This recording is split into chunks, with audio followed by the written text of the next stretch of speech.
आज हम बनाएंगे चरखारादार चना दाल, वही रवायती ढाबा स्टाइल में, जो कि बनाने में भी आसान है और खाने में भी लाजवाब है।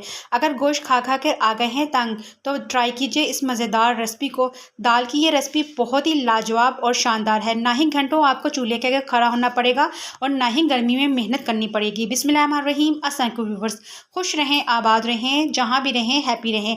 मैं हूँ शगुफ्ता और वेलकम करती हूँ आपको शगुफ्तास किचन में। हमने चना दाल ली है 300 ग्राम के करीब। इसको हमने 2 घंटे गर्म पानी में भिगो के रख दिया था। बहुत से लोगों को शिकायत होती है कि जब हम दाल बनाते हैं तो या तो वो बहुत ज़्यादा सॉफ्ट हो जाती है या उसमें कनी रह जाती है, तो वो उसका यही मेन रीज़न है कि उसको भिगो के नहीं रखते। तो हमने दाल को 2 घंटे भिगो के रख दिया था। दाल बहुत सॉफ्ट हो चुकी है। अब हम बनाएंगे इसको मिट्टी के बर्तन में, जिससे इसकी टेस्ट बहुत ही लाजवाब आएगा। तो सबसे पहले आधा कप हम इसमें घी डालेंगे।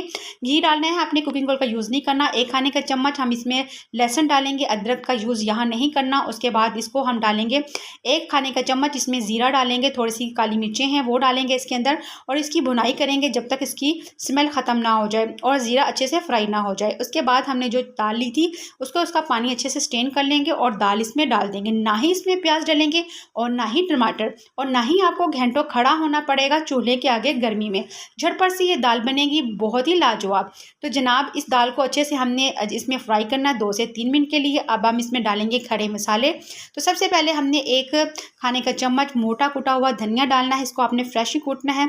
आधा चम्मच हम इसमें नमक डालेंगे, आधा चम्मच इसमें सुरख मिर्चों का पाउडर ऐड कर देंगे और साथ ही हम इसमें हल्दी पाउडर डालेंगे 1/4 चम्मच। तो इन तमाम मसालों को अच्छे से मिक्स करेंगे। थोड़ा सा हम इसमें चिली फ्लेक्स डालेंगे। मसाले इसलिए कम रखे हैं कि आगे हम इसके लिए सीक्रेट इंग्रेडिएंट यूज़ करेंगे, जिससे इसका जायका और भी लाजवाब हो जाएगा। तो इसमें हमने 2 स्टैंडर्ड साइज़ के जो इसके अंदर डालेंगे पानी। अगर आप इसको प्रेशर कुकर में बनाने हैं तो आपने इसमें 1 गिलास पानी ऐड करना है, और जो हम इस बर्तन में बनाएंगे इसका कुकिंग टाइम है तकरीबन 30 से 35 मिनट, और प्रेशर कुकर में बनाएंगे तो ये 15 मिनट में ही अच्छे से रेडी हो जाएगी। तो इसको जब हम बनाएंगे, ये देखिए इसको हमने ढक के रख दिया था। फ्लेम हमारा यहाँ फुल है। तो जैसे इसमें बबल बनाना स्टार्ट हो जाए, इसमें अच्छा सा एक जोश आ जाए, तो इसमें हमने इमली का पल्प ऐड करना है।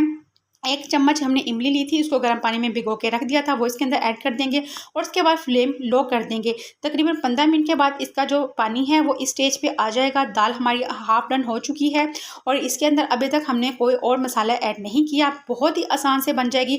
आराम से इसका फ्लेम लो कर दें और आप आराम से जाके पंखे के नीचे बैठ जाएँ। आराम से ये हमारी दाल बन जाएगी। उसके बाद हमने इसमें 2 बड़े साइज़ की सब्ज़ मिर्चें ऐड ली हैं, जिसे बारीक चॉप किया है, वो इसके अंदर ऐड कर देंगे और इसको ढाँप के रख देंगे ताकि इसका जो फ्लेवर है उसमें लॉक हो जाए। और उसके और 15 मिनट बाद देखें ये दाल अच्छे से टेंडर हो चुकी है। अब यहाँ पानी को हमने खुश्क करना है, बल्कि इसी स्टेज पे हम इसको सेपरेट कर देंगे, क्योंकि ये मिट्टी का बर्तन देर तक कुक होता रहता है। उसके बाद हमने एक पैन में थोड़ा सा कुकिंग ऑयल लिया है, हाफ प्याज लिया है जिसे स्लाइस में कट करना है, और वो इसके अंदर हम इसका तड़का तैयार कर रहे हैं। तड़का ही इसका लाजवाब काम करेगा।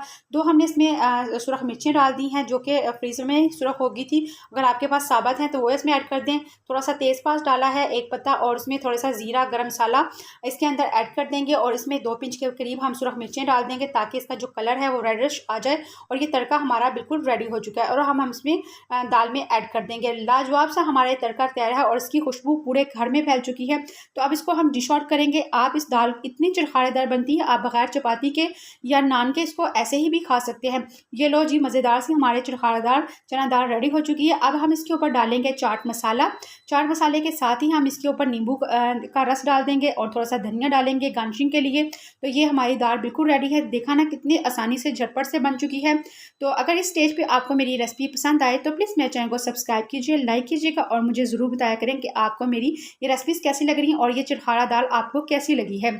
माशाल्लाह से बहुत आसानी से बनने वाली मज़ेदार ये चरखारा दाल है और यूनिक तरीके से बनती है। तो अपना ख्याल रखिएगा। मुझे इजाज़त दीजिएगा। मिलते हैं नेक्स्ट रेसिपी के साथ। अल्लाह निगहबान।